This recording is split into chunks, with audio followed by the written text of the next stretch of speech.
Good afternoon, everyone. Thank you for being with us today. My name is Anna Sue. I'm an associate professor here at the University of Toronto Faculty of Law.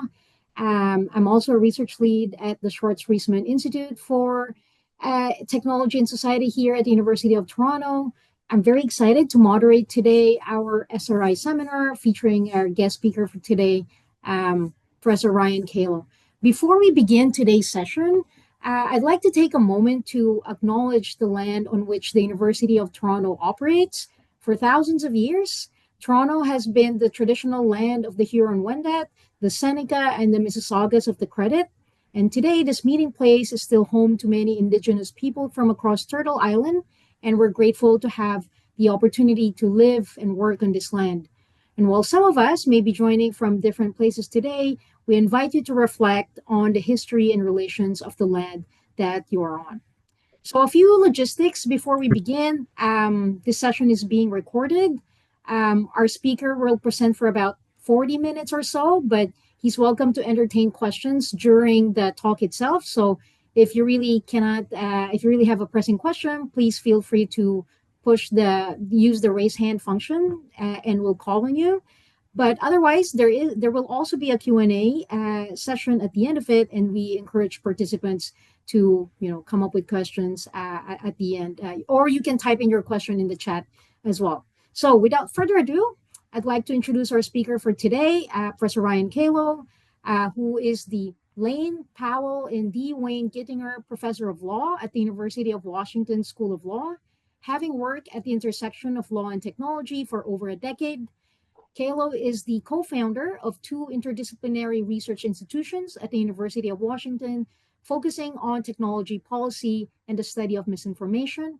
He also chaired a university-wide president and provostial task force on technology and society. He also co-founded the leading North American conference on robotics and artificial intelligence law, and he has testified before the U.S. Senate about technology about 4 times. So Ryan is the author of a new book entitled Law and Technology, a Methodical Approach, which will be published by Oxford University Press on November 21, 2025. So the book proposes a step-by-step methodology for analyzing and regulating technology to better serve societal needs, challenging common misconceptions, and offering a structured, systematic framework to approach the legal analysis of technological advancements. So we're very excited to have Professor Ryan Calo with us today, and we're very much looking forward to his presentation. So without further ado, Ryan, the floor is yours. Thank you so much, Professor Sue. I really appreciate the introduction. As Anna said, I am very happy to take your questions at any time. And so if you have them, raise your hand in the room, raise your hand in the Zoom, and happy to answer your questions. I don't have PowerPoint today. We law professors are not necessarily as inclined to use PowerPoint, but I do have stories. So hopefully they will compensate for the lack of visuals. So in this talk, I want to convince you of three things. The first thing I want to convince you of is that technology has certain characteristics that tend to interfere with sensible legal analysis and intervention. The second thing I want to convince you of is that the best antidote for this tendency of technology to daunt and confuse law is approaching law and technology more methodically.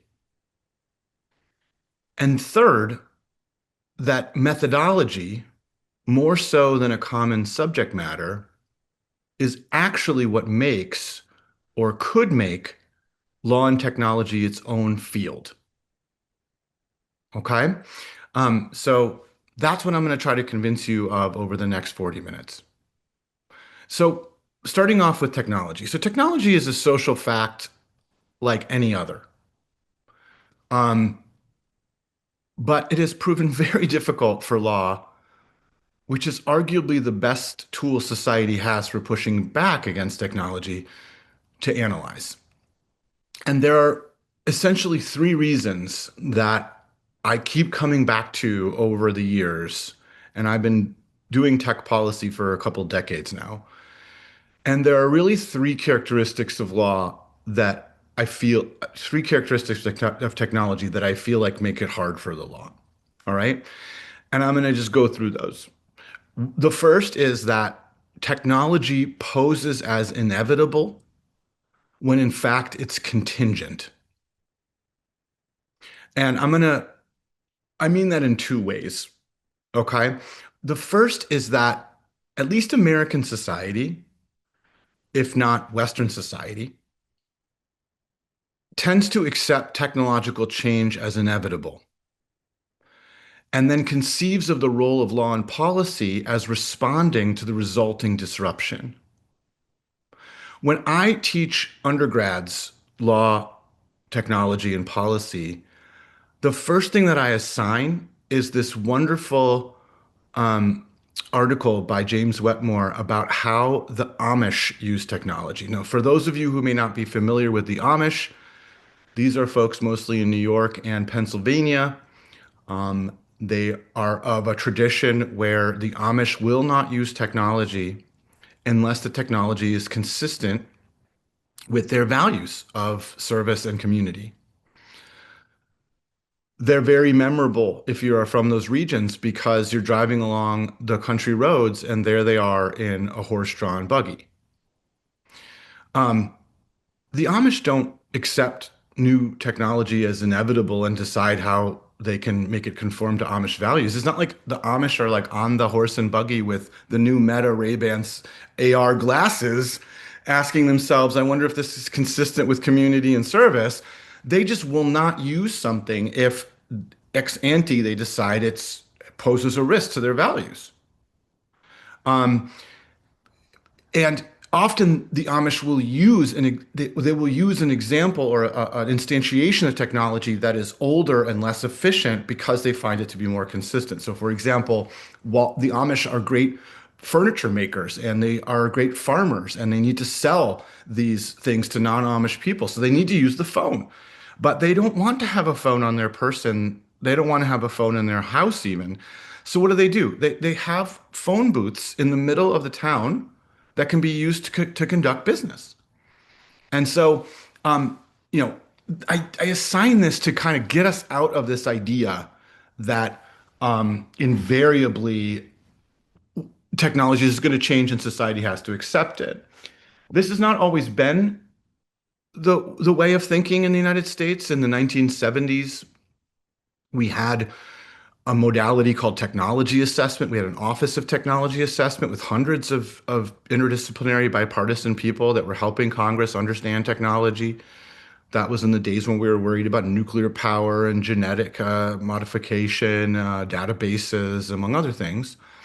And that paradigm continued for 20 years until a Republican revolution in Congress, sometimes called the Gingrich Revolution, defunded the Office of Technology Assessment and ushered in the more laissez-faire attitude toward technology that then met the commercial internet and now the AI boom.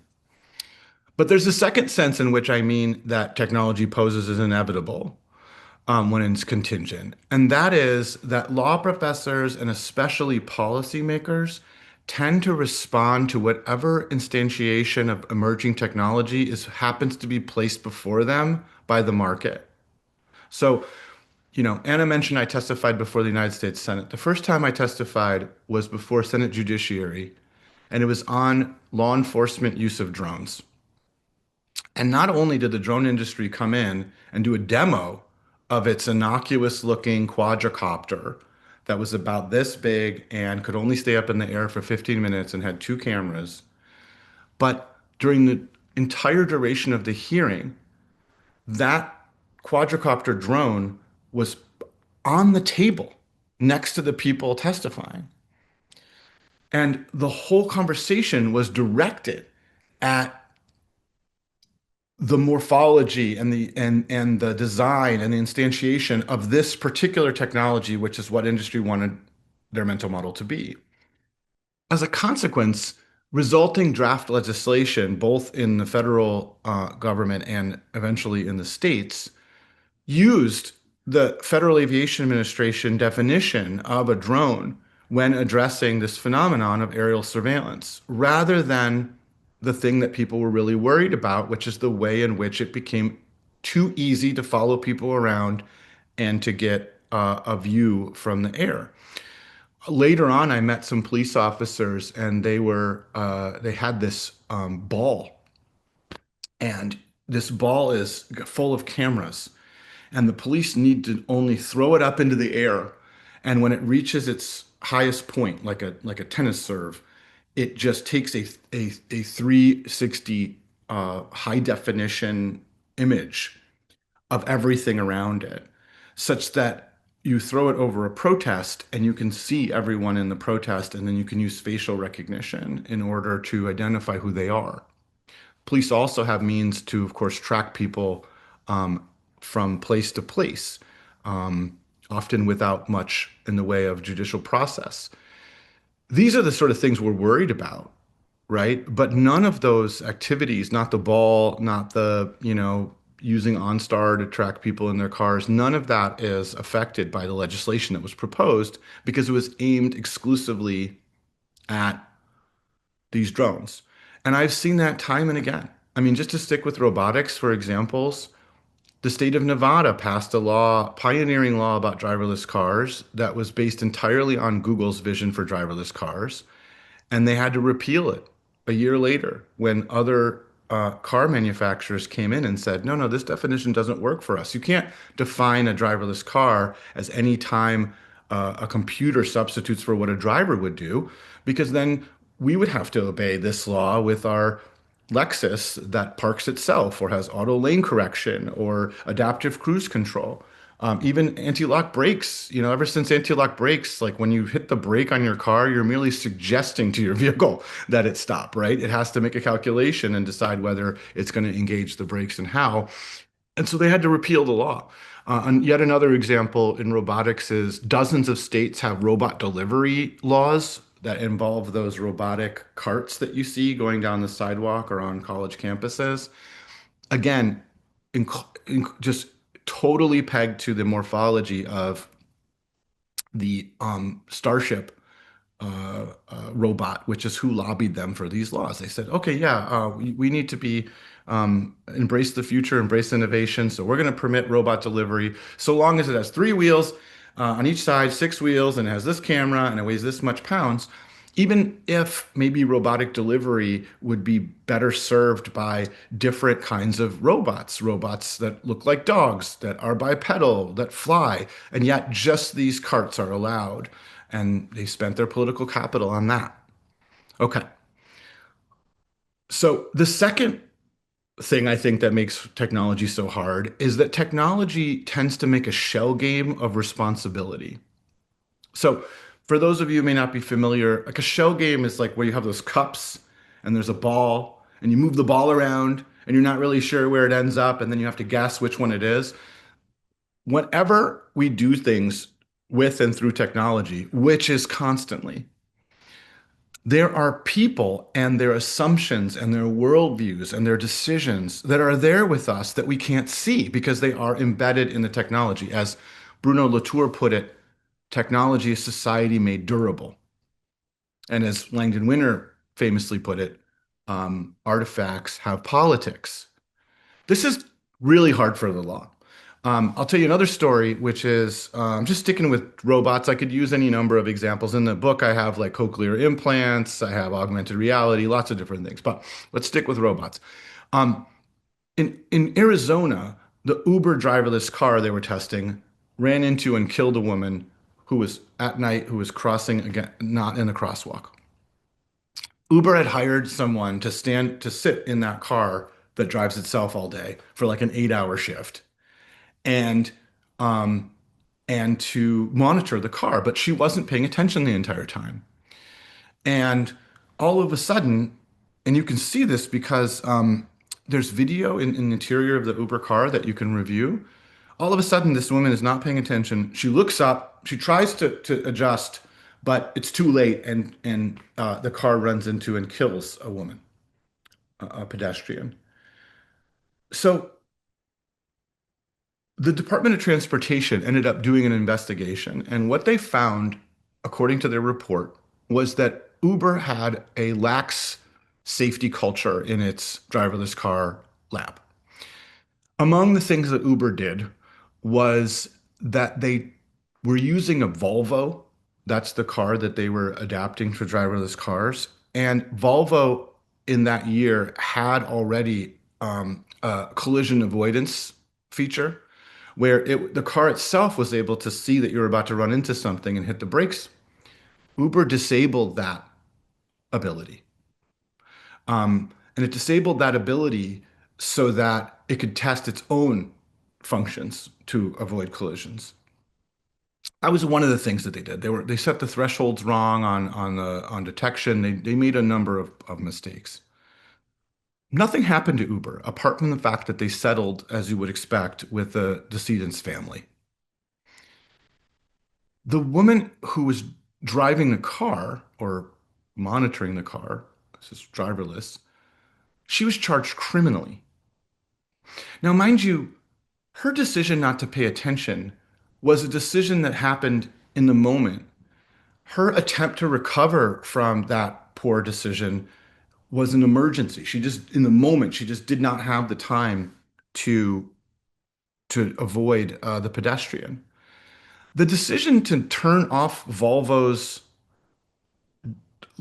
auto collision detection, which would have saved this woman's life, that was done in a conference room with so much time. You could write a memo about it, right?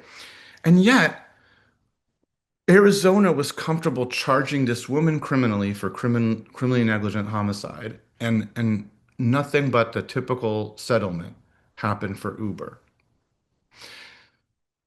It's just difficult for the law to figure out where to place blame when the decisions have been made in advance by other people who are not present. And there's a wonderful paper by my colleague at Georgetown, David Vladeck, where he goes through a bunch of different cases involving automation, like autopilot or on a plane, for example.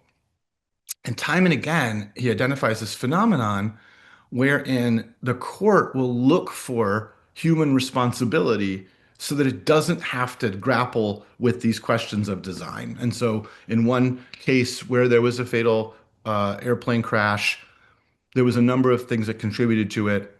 But one of them was that the plane had been improperly loaded, so that there was too much weight on one side, and that caused it to tilt a little bit. That contributed to the accident. That's where responsibility was assigned. It was assigned to the pilots, even though the autopilot was engaged at the time of the fatality. And so this is a tough thing for the law. All right, one more. This is the one that you will hear at every dinner party that you go to if you work in this space. Okay. If you go to a dinner party and someone says, "What do you do for a living?" and you say, "I work at the intersection of law and technology," what they're going to say is, "Oh, that must be hard because technology moves so fast and law is so slow." Right? And bless them. There's a lot of truth to that. That's a wise thing to say. I'm not trying to say that like that's not really true. But the phenomenon I want to talk about, this characteristic of law, is law appears impracticable or imprudent to regulate. That's a feature of law, of technology. It appears impracticable or imprudent to regulate. The most full expression of this idea I've ever heard, and I always go back to this book, is the 1980 book, The Social Control of Technology by David Collingridge. And David Collingridge identifies something that comes to be known as the Collingridge dilemma. He doesn't call it that himself, but people like me call it the Collingridge dilemma. And he says this really wise thing that has been taken out of context and way too far. And he says that regulators who are trying to regulate technology find themselves in a double bind. Okay. The first bind is information. So when you go to regulated technology, you don't know how the technology is going to play out. You don't know what benefits it'll have. You don't know what harms it will have. You don't know who will use it or not use it, right? You write a whole bunch of elaborate rules about the Segway because Bill Gates told you it was going to revolutionize transportation, and it turns out that it revolutionized like mall cops and tourists in downtown and nothing else. Okay, um, so you have this information gap, and so you don't want to intervene. But if you don't intervene and you just let the technology play out, well, then he says you run into a second bind. And the second bind is power. The idea being that once you allow technology to become path dependent, once people get used to it and rely upon it, once the people making the technology have enough money to hire lobbyists and lawyers and make donations to political campaigns, suddenly it becomes very, very difficult to get the regulation that you would have liked to have ex ante.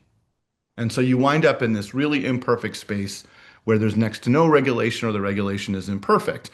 Again, Uber can be a great example of that, or if you prefer that I stop about Uber, Airbnb. Airbnb comes in and says, hey, why don't you book a place to stay in this city? And there will be fresh towels and we'll clean it afterwards and we'll give you like a little code to get in and you can check in at 4 or whatever. And everyone's like, well, that sounds like a hotel. Are you obeying all the hotel rules? And they're like, hotel? No, no, no. We're a technology company. This is just a technology. This is like social media. We're connecting people. Some people have houses, some people have needs. And it just takes forever for cities to realize that the wool has been pulled over their eyes and this is just a hotel. Okay. And so they eventually do come in and start to regulate Airbnb. But by that time, it has raised rents. It has, there's been problems of people being spied on in the Airbnb. There's been thefts by the people. All these different things have been happening that are problematic and that hotel regulations long existed to address. All right. So the problem with the Coleridge dilemma is that if you take it out of context and too seriously, you get paralyzed. It's a recipe for regulatory paralysis. Well, I mean, I don't want to intervene too early, and now I'm intervening, and I have this power pushback, and so on. But the truth of the matter is that, you know, you're always going to be regulating on imperfect information. And most of David's book ends up talking about what we can do to control technology as a society. But the lesson that's taken out of his book has long been that you can't regulate technology. And I think that's not right. So, how do you do that? Given these qualities of technology, how do you go about regulating it or analyzing it, in my case, as a law professor? Well, I think that a methodical approach, like the one that I lay out in detail in my book, which draws from disciplines like science and technology studies or value sensitive design, that grew up precisely to better understand the interplay between technology and society, is the best response. Each step of my methodology expects the legal scholar to think through their goals and assumptions and equips them with the tools to do so. Um, I'm sorry you'll have to read the book in order to get the methodology in detail, because if I went through it today, we'd be here until, tomorrow. Um, but each step of the methodology is designed to resist these tendencies of technology to daunt and confuse law. And in each step of the method, I point toward other disciplines that are good at this. And so there's a whole discussion of STS, science technology studies. There's a whole discussion of value sensitive design. There's a whole discussion of affordance theory, in perceptual psychology that's been adapted to technology. This is James Gibson in the 70s. Um, all of these things, envisioning, scenario planning. I draw from these other disciplines in order to help legal scholars like myself, policymakers, navigate the difficulties um, of analyzing and intervening in technology. However, I do so with the knowledge that law is unique as a field. And so I resist the temptation to just make law into like the legal branch of science and technology studies because there's certain things that distinguish at least the American Legal Academy from other disciplines. Things like we're so comfortable with normativity. Like we're very excited to tell you what you should do. Nobody outside, I think, of law, other than maybe moral philosophy, is more comfortable telling you what you should do. Whereas sociologists or empiricists or, of all kinds will be like, no, no, I'm just telling you how it is, not what you ought to do. And the second thing that really characterizes, especially American legal scholarship, is that we're relentlessly pragmatic because we grew up in the tradition of American legal pragmatism. I mean, Oliver Wendell Holmes Jr. was like friends with Pierce and Dewey and James and all those people that started the American pragmatist movement at Harvard and Hopkins, et cetera. And to this day, we are just very, very, very pragmatic relative to other disciplines. And so we ask not only is it beautiful music, but can you dance to it? And so we try to talk about how we can convert these sophisticated analyses into actual real policy change. And so the fourth step of my methodology involves mapping out the solution space in a way that accounts for the full range of options. I think one of the antidotes to regulatory paralysis is to remember that we have a lot of options. Like we have rules that might become outdated, but we also have standards that are unlikely to. So the Federal Trade Commission in the United States polices against unfair and deceptive practice. Unfair and deceptive practice is something that can apply to trains and it can apply to augmented reality. We also have the capability of, sandboxing and experimenting in certain areas, not others. We have a whole federalist system where you don't need to ban facial recognition everywhere. You can just ban it some places that want to ban it or regulate it some places that want to regulate it and see how they fare. That's the whole point of federalism, is for these places to be laboratories of ideas. We even have sunset provisions, which allow us to do something for a time and see how it works. And then if it doesn't work, it automatically sunsets unless we decide affirmatively to, we as a society decide affirmatively to continue it. So technology has these characteristics. Being more methodical can really help. But I'll tell you that in writing my methodology, I try to adhere closely to what legal law and technology scholars already do. I really want people to see themselves in this method. I want it to be a more consistent, rigorous, overt, expressly stated version of the stuff that we already do. Um, because, and this is the final thing I want to convince you of, I think that having a common methodology is the best way to lend coherence to law and technology as a field. So this is going to take a little bit of explaining, my last few minutes of explaining, and then I'll open it up to your questions and comments. So what makes law and technology a field? Well, when I first got into law and technology, what made it a field was the fact that we were all talking about technology, right? I mean, there are plenty of fields where the common denominator appears to be the subject matter, like animal law, right? Or environmental law or health law. There's myriad examples where the discipline is um, formed around the subject matter. And so you might imagine that technology law is just law and technology is just technology law, right? Or cyber law is just internet law. But there are two problems with this approach. The first problem is that no area is actually only unified by subject matter. Animal law is not like literally any time an animal is involved in law.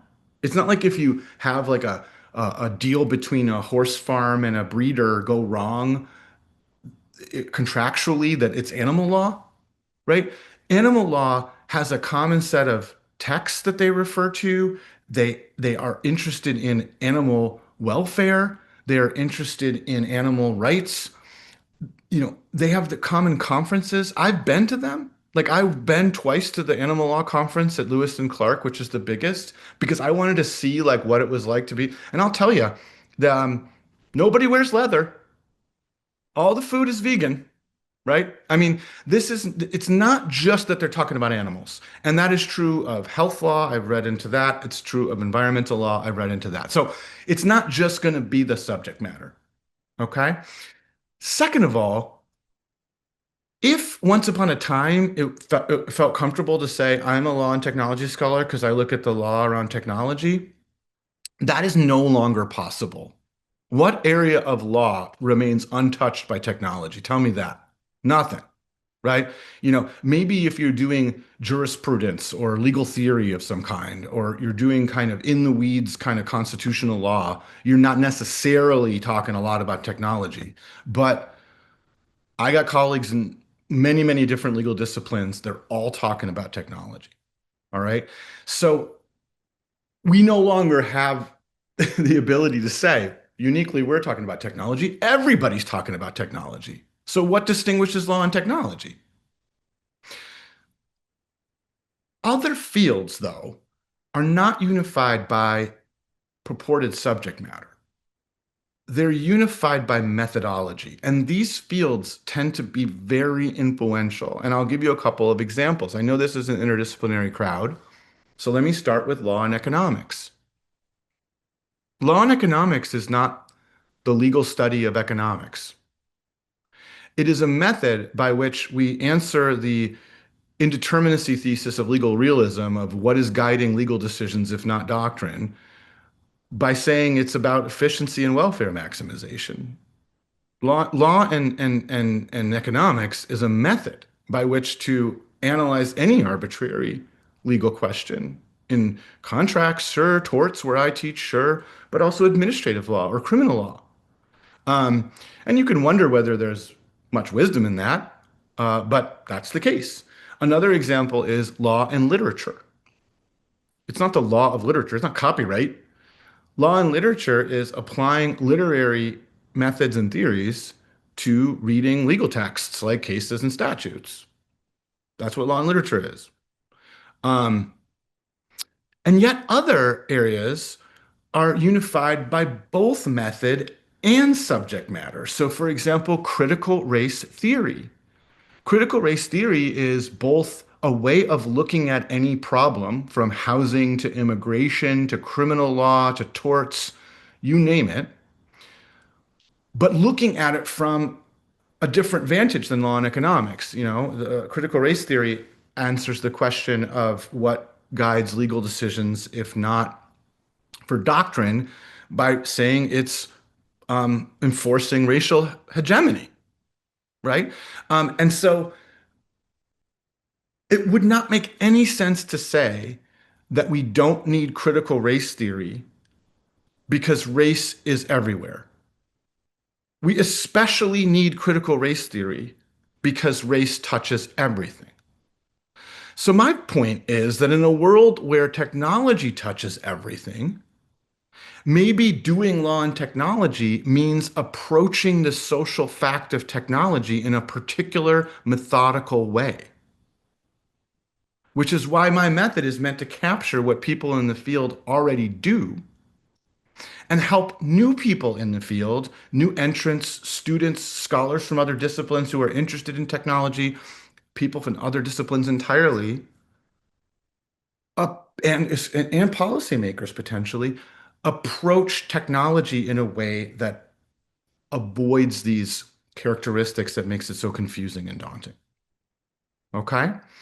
All right. So I said I would try to convince you of three things: that technology has these characteristics that makes it hard for law to analyze and intervene, that a methodical approach is the best way to address that, the best antidote.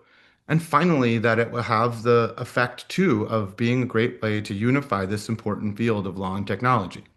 So if I succeeded, great. If I didn't succeed, then you should buy the book and tell me where Tell me where I went wrong. So with that, I would love to take any questions that you have, any comments. I'm yours for the hour. So please let me know. And I'm again very honored to be invited to give this lecture.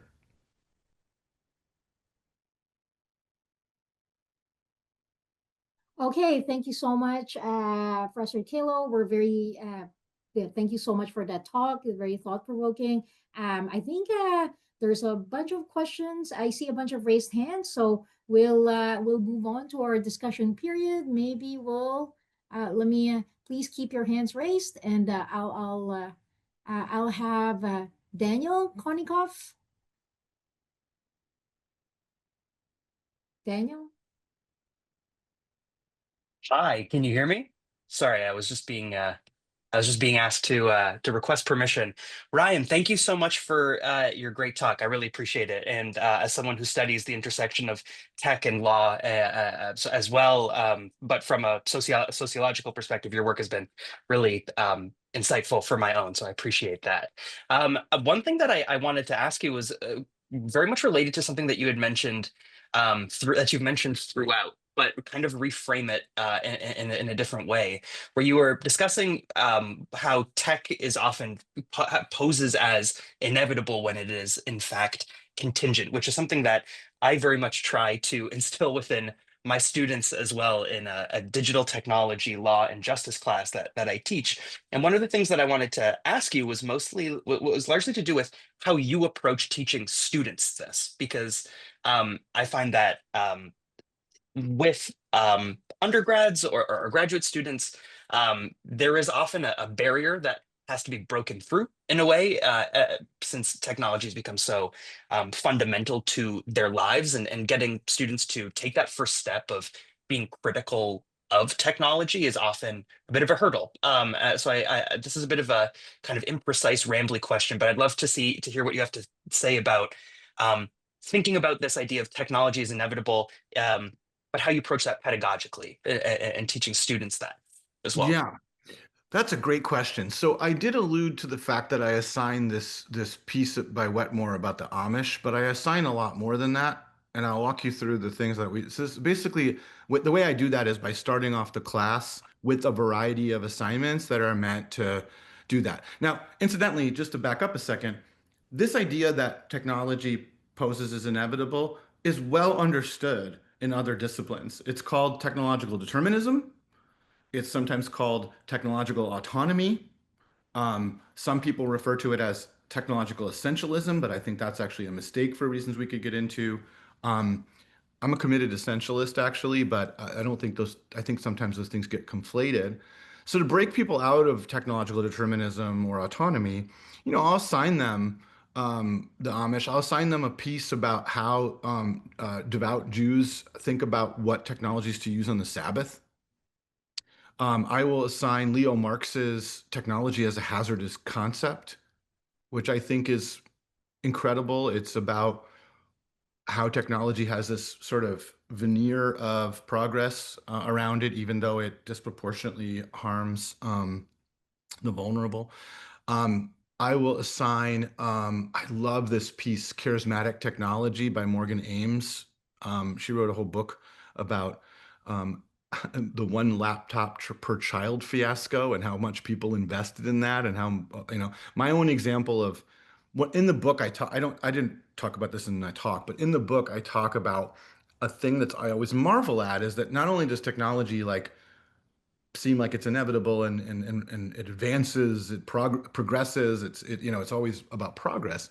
But if technology does not work as advertised, it just gets a complete pass.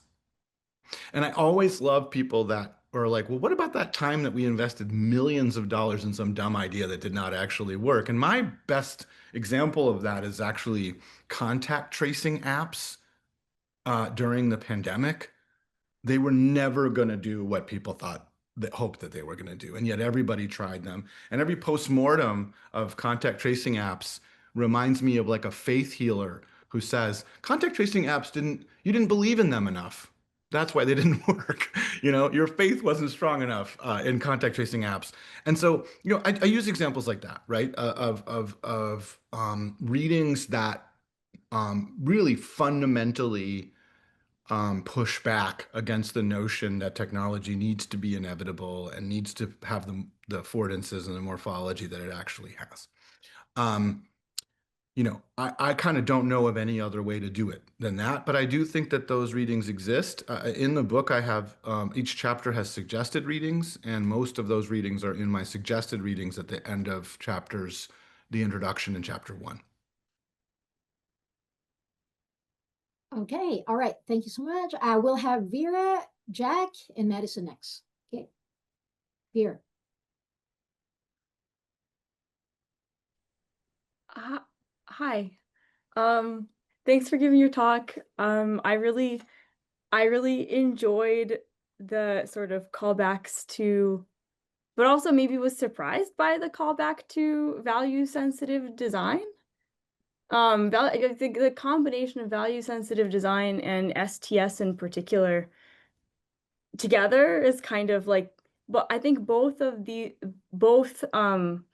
approach and the discipline could probably be fairly critiqued and have been critiqued for like either flattening of power relations or kind of raising, maybe overstating a certain kind of power, the power of designers, the power of designers to influence the process of technology design, or the sort of symmetrical relationships between and designers and institutions, and this sort of move. It kind of, I guess I'd like, I know that I have to read the book, I think, to ask this question more precisely, but I'm curious about why we chose like two of God's like least materialist fighters Mm. to address a question of like a some like biggest sort of Yeah. So you froze at the end there, but I want to answer this in a couple different ways. Okay. Hmm. So having co-founded a lab with Batya Friedman, I know a lot about value sensitive design, including its critiques. And I draw from value sensitive design very selectively for the stage of the methodology that requires envisioning how technology, as defined and scoped in the first step, affect people in society, how it changes affordances, how it changes power relations, and the like. So I draw from VSD for its emphasis on primary and secondary stakeholders, for its sensitivity to longitudinal analysis. Um, I find a certain affinity with VSD because, as David, Hendry, and Bhatia describe it, they describe it as a formative methodology, meaning that it doesn't necessarily dictate positive, good results, but it does kind of try to push you in a direction that is more sensitive to human values.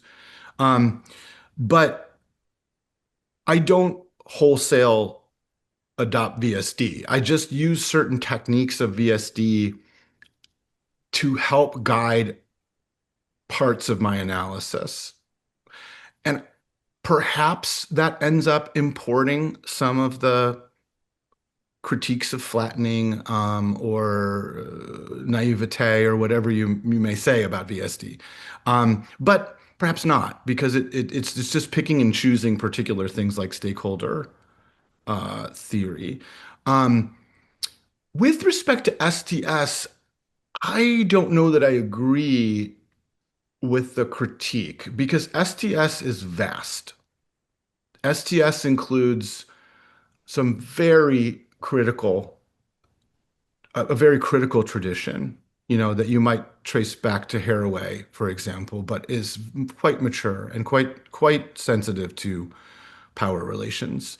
So while it may be that Latour and Winner and even Sheila Jasanoff are not quite so sensitive, I just don't see that as being the case with contemporary STS. I think it's just a big enough umbrella that, you have people in the Scott, the social construction of technology tradition. You have people in this sort of more of the Winner-esque artifacts of politics or tradition. Um, if anything, I agree with the kinds of critiques that Latour made later on, like in his lecture at Stanford, as critique run out of steam, or that Winner made later on in his career of opening the black box and finding it empty, that we maybe have become overly invested in criticality and surfacing power and all these different things at the expense of actually improving lived experience. So maybe you could. Yeah, am I allowed to ask a follow-up Of course, question? please. No, I mean, Yeah. I'm just telling you, please do. Yeah, yeah. I Yeah. guess what the absence of like a materialist line of discourse in both of them is So, like that's the common thread that kind of makes me wonder how we can trust that these frameworks would help us reason about the like transfer of wealth that is often the thing that is happening well, around these sites of what could also be called technology, like. yeah. So another aspect of the methodology, and I'm so glad you're asking these questions. So when you say materialist, my, this is the problem sometimes with having multiple disciplines. My mind goes to materialism discourse as in thingness, like reification and thingness. But you're talking about like more like The Marx one. the Marx one. Yeah, exactly. Yeah. So what I would say is that the third step of my methodology um, is about analyzing technology overtly from the perspective of law. So if the first one is about definition and scoping, the second is about envisioning what it changes about human affordances. Roughly, this is very rough, but the third one is about, what should the law say about it? And one of the things that step requires that I don't see in a lot of law and technology scholarship, Vera, honestly, is if you're going to tell people what they ought to do, then what is your normative baseline? Is what you're trying to do to restore the status quo ex ante prior to the disruption? Once upon a time, decisions about who to parole were made by humans, and we could have certain methods of interrogating that and ask them to be recused or use, due process to unpack their decision making. Now they're being done by inscrutable black box algorithms. How do we restore the rights and responsibilities that happen ex ante? So you could use the fact of like society has chosen to give people certain rights. Those rights have been disrupted by technological change. Let's restore. So that's one possibility. That's a pretty conservative intuition. But you could also be anti-racist or Marxist or whatever it is that you want to be. And so the idea would be then, if you can tell me what your normative prior is, then I know that you're a utilitarian, or I know that you're anti-capitalist, or I know that you're anti-racist, or I know that you love the capabilities approach and you just have read so much Sen and Nussbaum that this has influenced your whole worldview on human flourishing, right? And so the third step requires as a sub step for you to take to say your normative priors. So I guess what I'm trying to say is that I feel like if you have a normative commitment that is anti-materialist, you could use this methodology nonetheless. And you could, as long as you state up front that that's your project. Now, I think we all would agree that materialism in the Marxian sense suffuses so much of what we do that disentangling ourselves from materialism in the contemporary North America is like almost like a Foucaultian task of getting out of our own episteme, right? I mean, it's so hard to disentangle all that stuff. But I don't know that my methodology is any more likely to be tainted by that than another one. You know what I mean? So like, I don't know how you respond to that, but I guess I'll have to read the book to find out. read the book and then write me a long email about how incredibly wrong I am. That wouldn't Okay, be yeah. unlikely to happen. Okay.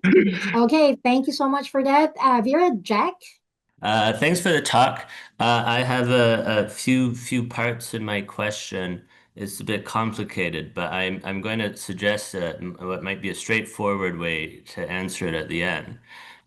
So my prior about law and technology is that well, I agree with you. I suppose that it's not yet coalesced as a field. And I'm intrigued in the project of trying to figure out what it might be if it is a field.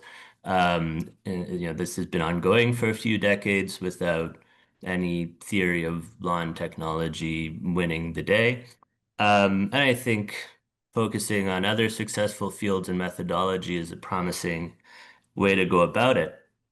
But my current read of law and tech people, which you take to be your sort of data for what this field is, you want it to hew to their experience and their current practice, is that it's basically people interested in policy analysis and regulatory design who happen to have expertise in certain technological areas. They know what phone is or where to Bitcoin.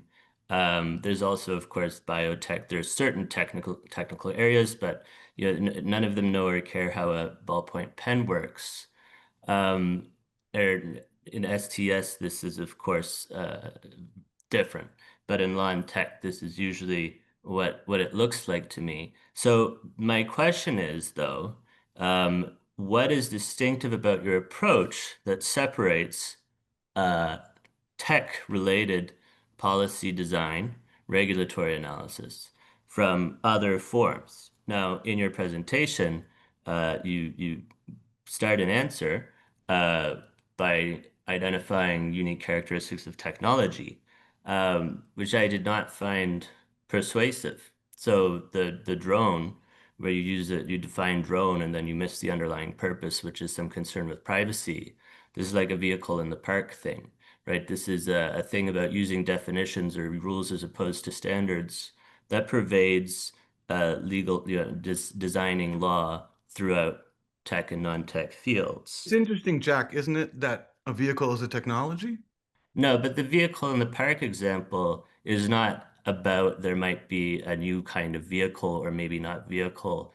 I mean, that's sorry, it's not about that. That's one of the aspects of it. We'd have to But ask it's Hart all, what he thinks. But anyway, sorry, go ahead. I interrupted you. I yeah, apologize. yeah. I mean, yeah, I don't, yeah. So this is the relevant though. So like the second one, right, the Uber drivers, the thing about corporate structure diffusing responsibility. This is a thing across fields. The third one is interesting that it's fast because the focus on new technology does seem to be one of the distinctive things in law and technology. STS is not in general focused only on new technology, but law and technology people tend to be. So, but then of course there are other things that are fast. COVID was a good example. How do we regulate? And around COVID, how do we design the response? COVID, it would be weird to call it a technology at least, right? But it was fast and it caused all of these kinds of problems. So I think though the sort of hopefully straightforward way for you to answer my overly long and contentious question is just to tell me some of the things from the second chapter of your book that you deliberately elided in this presentation, some aspects of the method that do distinguish technology, and maybe it's new technology that's actually the concern, from policy design in general in relation to, say, swift moving social changes. Yeah, this is a great question, and sorry for my interrupting you. So this is a great question. So a couple different things. First of all, the claim in the book, maybe not in the talk, but the claim in the book is not that technology is necessarily different, but that it feels different, and that the way that it feels different justifies any number of things. And let me give you a couple of examples. So one is that technology permits a kind of regulatory arbitrage because places like Uber and Airbnb can come forward and claim that what they're doing is different from what came before. And hence, and because it's technology has advanced, and thereby get around regulatory features that ought to apply to them on the merits.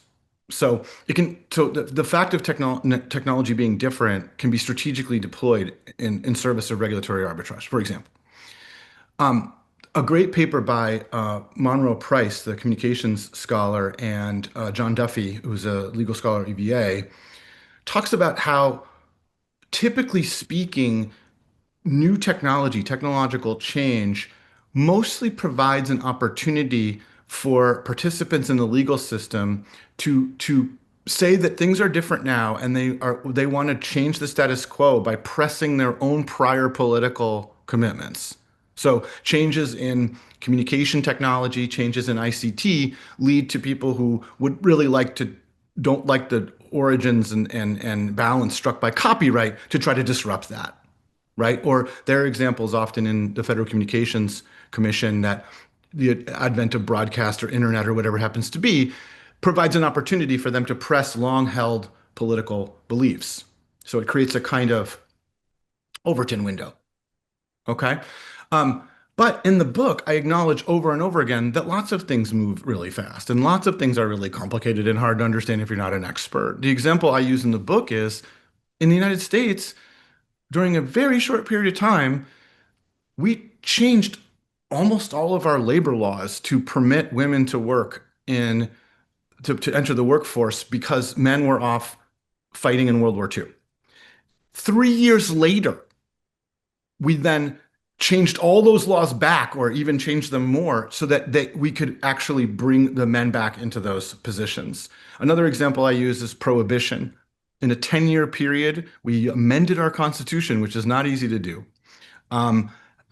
in order to prevent people from drinking, and then thought that was a bad idea a few years later and amended it again.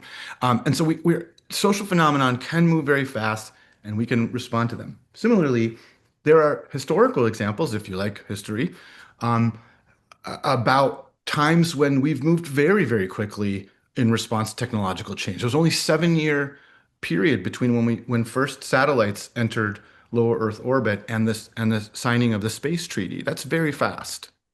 Similarly, very fast when horses became automobiles. The laws changed very, very fast. So it's more, Jack, that there's a perception of it and that people deploy it strategically. But let me get right at the heart of your question about emerging technology versus interest in ballpoint pens, interest in horses. That has to do with the fact that lawyers start to care when things change, right? And so we concentrate on emerging technology because that's where affordances shift. The law's just plugging along. Why would we as legal scholars go revisit, the mechanical Turk? It's, and I have in fact, I gave a lecture on this chapter here a couple of years ago that was about what we could learn from science and technology studies. Yeah, I was there. You were there, yeah. And that's part of the book. I mean, that's part of chapter in the book. But it doesn't mean that all legal scholars should become STS scholars per se. It's that in doing the work we're doing, because STS is so much more sophisticated about navigating these, call them perceptions, false perceptions about technology. I'm not necessarily a technological exceptionalist, except for saying that it sure feels like it. You know what I mean? We sure think it is, which is what Leo Marx says, which is what a lot of people say. So I don't know if that's responsive. I mean, in terms of the methodology, the methodology tries to use prompts and references to other literatures and techniques in order to help ensure that the legal scholar is not misled in the 3 ways that I laid out. But as you don't accept the three ways that I laid out as necessarily being valid, or at least not limited to technology. I'm not sure what work it would do to tell you how to resist the things you don't believe in. But in any event, that's my answer for now. Maybe it's a very good and sophisticated question, and maybe I'll have to think about it more. But I just want you to know that I'm not claiming that technology is unique. I'm claiming it feels unique, and that has real impacts that need to be resisted. And I'm also claiming that emerging technology, I want to defend our emphasis on it because law cares about change. Okay, great. Thank you so much. We'll have Madison.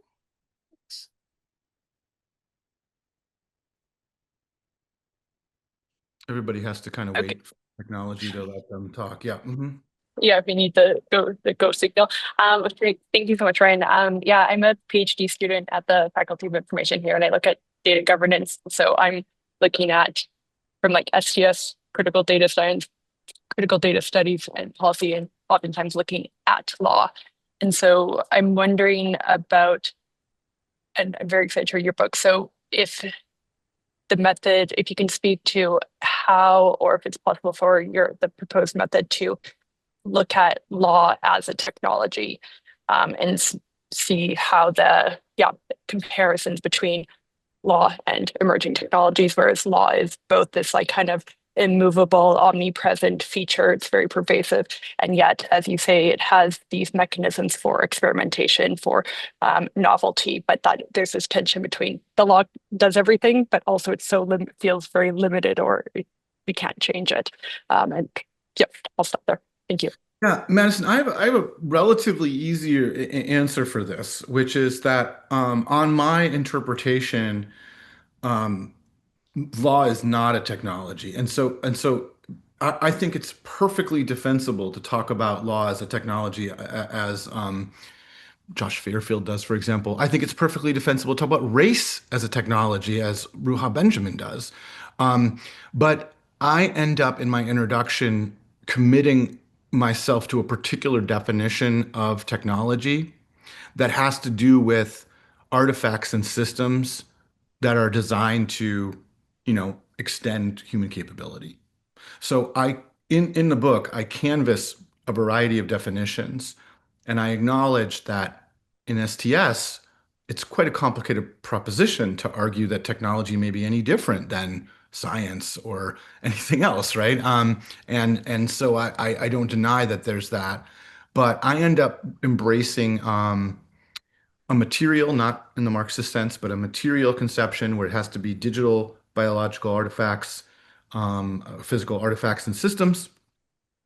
And I go through a bunch of hypothetical things that could be technology and argue whether they are or not. So, for example, I talk about those kinds of ants that when they're crossing over leaves, they form a bridge with their very bodies. And I talk about whether that's technology. I talk about whether the um, ancient Lihona artifact that the Church of Latter-day Saints claims was like a spiritual GPS device that guided them through the woods if only they believed enough in it as a technology. I talk about whether or not an alien technology that we know is a technology, but we have no idea what it does, is a technology. But but I don't grapple with questions about whether law is a technology, or race is a technology, or language is a technology. I just don't end up doing that. In fact, that's indeed why on the cover of the book I have a Roman dodecahedron, because I'm fascinated by the fact that we keep finding these things, and we know that they're like these metal shapes that are supposed to do something, but no one knows exactly what they are doing. They don't know if it's a paperweight, they don't know if it's a child's toy, they don't know if it's a navigation device or what, like an Allen wrench. Nobody knows. So yeah, so I think that those questions are really important, and I certainly wouldn't exclude them from law and technology. I mean, an analysis of whether law is a technology is a law and technology analysis in a deep sense, but it's not one that would benefit from my method. Okay, thank you. Brian?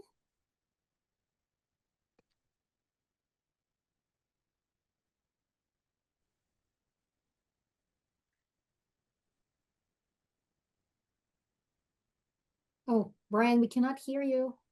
You're unmuted, but we can't hear you.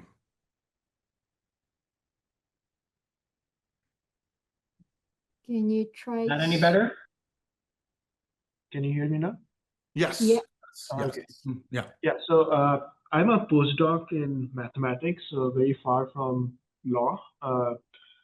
But something caught my attention early in your talk when you were saying that legal theory is very normative, perhaps one of the few disciplines that's very normative besides ethics in philosophy. But then later you said at least the American legal system and perhaps legal systems in other places, they're also very pragmatic. And uh, I gathered that you meant pragmatic in a very technical sense because you mentioned peers and other people, and I don't know the technical sense of pragmatism, but from my intuitive sense of what pragmatic means as a word, I am wondering whether shouldn't being pragmatic mean that our legal theory should be less normative in the sense that it should be sensitive to the fact that the people are inherently very diverse people and have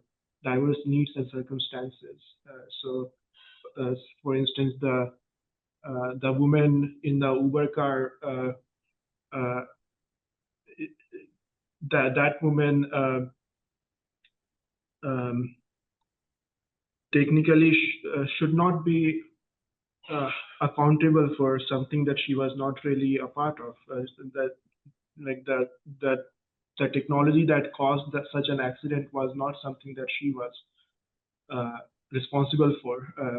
And so her circumstances were just different, and she was just an ordinary person. So she uh, should not be held accountable for from that sense. But also outside of this talk, I was just thinking about how law impacts everyone. So I'm an autistic person, and there have been lots of news stories lately about autism. Um, and at least in recent history, there have been many reports of law enforcement officers not knowing how to approach when they are talking to an autistic person. So if a police officer stops an autistic person and they don't know that's an autistic person and they just use the normative guidelines they have for everyone, and the autistic person ends up being overstimulated by the normative policies that the police uses in aggressive ways against everyone. And then the police does not recognize that the autistic person has different needs and circumstances, and then they just treat that person like everyone and maybe just shoots him or her. And that has happened in many times in the US, of course, but in possibly other countries also, I'm not sure. But yes, so being pragmatic should come with the understanding that pragmatically we are different people with different needs, and our laws should be sensitive to that. So I don't see how being pragmatic makes our laws more normative. Mm-hmm. This is a really good question. It's going to take me a minute to explain what I mean by the fact that law is both normative and pragmatic. Okay, I should unpack that a little more because I can see why you'd see those two things as being in tension, but legal scholars tend not to. So first of all, there's multiple ways we could use the word normative. When, for example, a sociologist might use the word normative in the sense of or pertaining to norms. You could study what norms are without taking a moral position on them.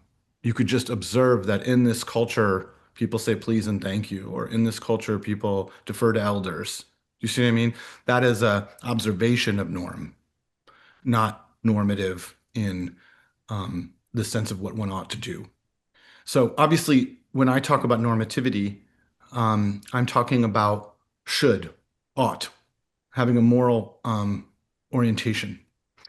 I don't think that morality could possibly be in complete conflict with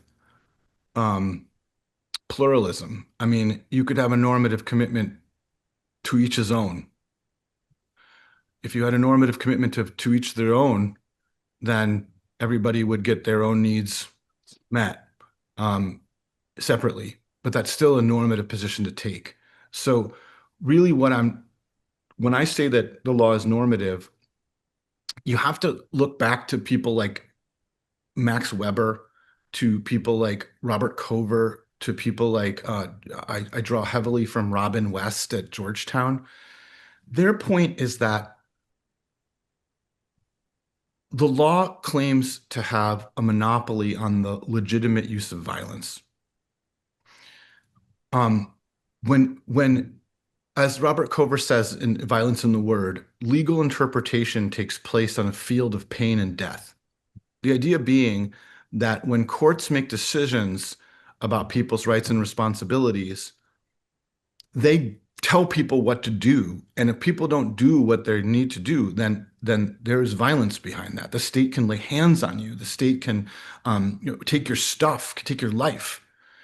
And so the argument is that anytime you try to prescribe a legal reform or even interpret law, you are inherently doing something normative because of the inherent normative nature of law as being the rules that we have to obey on pain of state-sponsored violence, which is why it's so, one of the reasons it's so terrifying and saddening to see the rule of law collapse in the United States. So that's what I mean by normative, the idea that if you are telling people how the law should be reformed to solve a particular problem, that prescription should have something moral behind it. The pragmatism is more about like, once you decide what to do about something morally, how do you roll up your sleeves and get a sufficient understanding of like how institutions and laws and people work so that you can actually accomplish that goal? So, for example, if you believe because you're a pluralist or you believe in human flourishing or you believe in egalitarianism or Habermasian ideas about participation, if for whatever reason you morally believe that the police should adjust their practices around autistic people, the pragmatism would ask, how would you literally do that? Do you change tort laws so that autistic people can sue when they're mistreated by the police? Do you change their guidance? Do you hire more autistic police officers? Do you see what I mean? That's the kind of pragmatism I'm talking about. Once you pick your normative goal, it's the roll up the sleeves. How do you actually do that? So I don't mean to create a tension, and I'm fully aware of, one of the critiques of American pragmatism as a philosophy is that it's such a murky relationship with normativity. That was like how it was critiqued. I don't mean it in that sense. I mean it in the sense of how do you roll up your sleeves and accomplish something? And the normativity, I mean in the sense of if you're telling people how to change the law, you should have you should have a moral reason behind it. And so then, read your Ronald Dworkin, read your Normative Jurisprudence by Robin West, read your Cover. But anyway, those are the references I make in the book, and that's where my project is. So I can see the source of the potential conflation, but I mean these maybe in a little more pedestrian way that hopefully don't conflict as much. Okay, great. Thank you. Avery?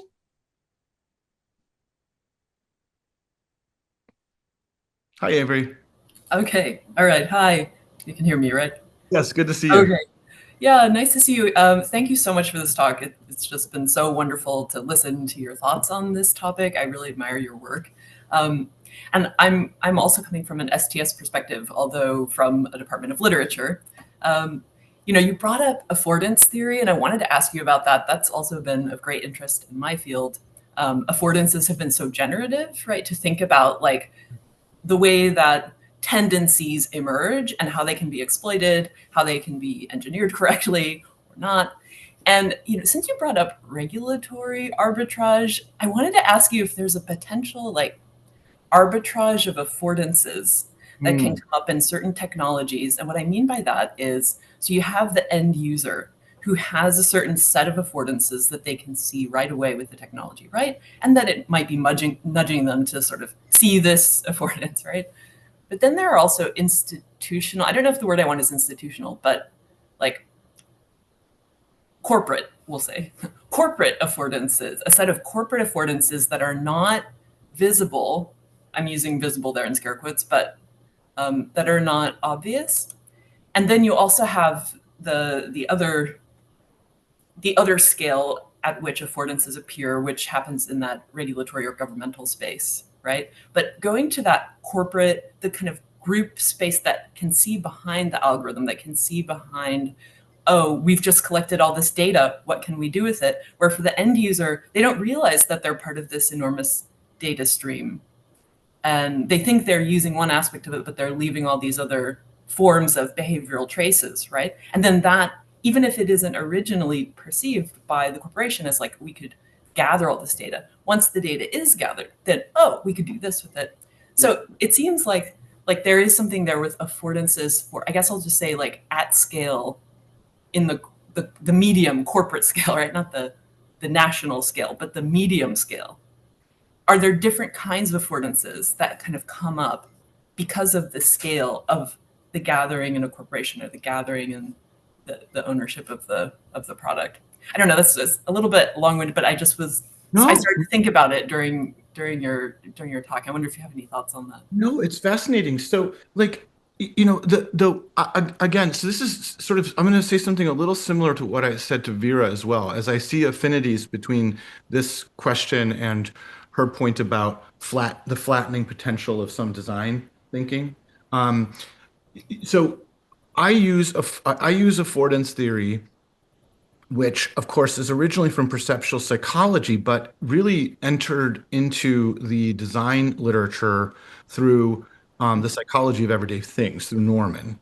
And Norman was really obsessed with the design of things and the affordances for the consumer or the user, and a lot less attentive, or maybe not at all attentive, to the kinds of artifacts of politics intuitions of STS, where that technology affords opportunities for corporate control, for extraction, for any number of other things, right?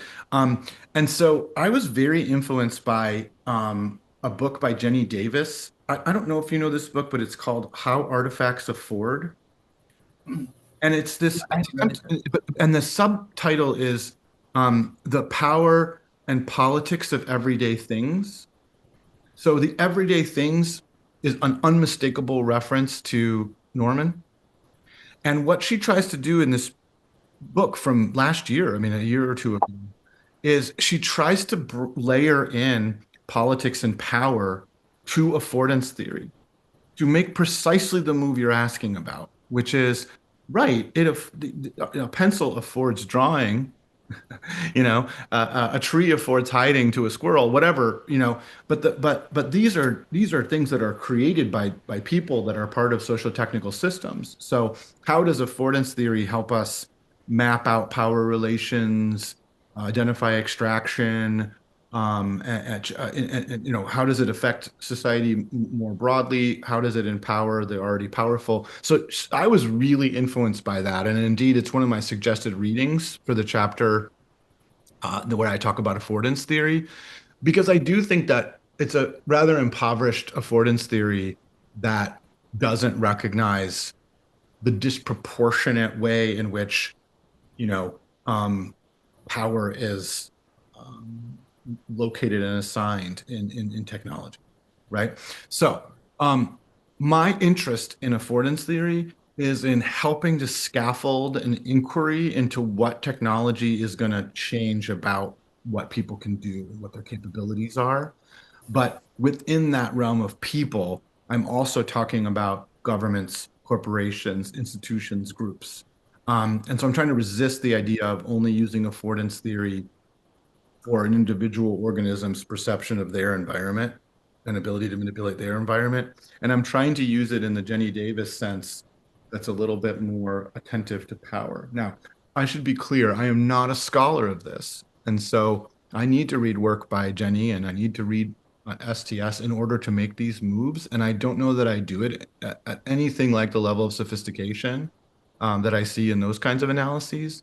But I would be the first to acknowledge that affordance theory in the sort of Norman-esque, Gibson-esque sort of an iteration is not attentive to these things.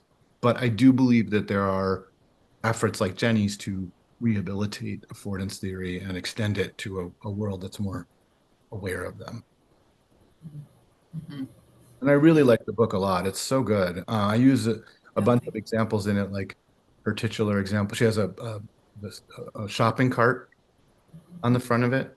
You know what I mean? And I tell a story about how STS can tell you, like, where did shopping carts come from, and who do they benefit, and what's their history, and why are they sexist, and all these different things, right? But STS can't tell you whether it's stealing for you to take the last item out of someone else's shopping cart before anyone's paid for it. Do you see what I mean? Like, it's just a different enterprise. It's just a different thing, right? We focus on different things. And that's a story I tell in the book. Okay, great. Thank you so much for that exchange. I think we have more or less 8 minutes left. I have Yes. one written question from Kathy that maybe I can just read out, and maybe sorry for the others who have like posted questions as well, but this is the time that we have. I'll just read this. A question for Professor Calo. Thank you so much for your excellent and fascinating talk. Captured very succinctly that law grapples with design and therefore tends to shunt accountability to the human. In the Uber case that you mentioned, it appeared that human accountability was misplaced. Can it be said that as there must be human deliberation in the design and use of tech, as in the decision to turn off Volvo's collision avoidance mechanism, do you believe Uber as a corporation should have been held criminally negligent in that Uber case?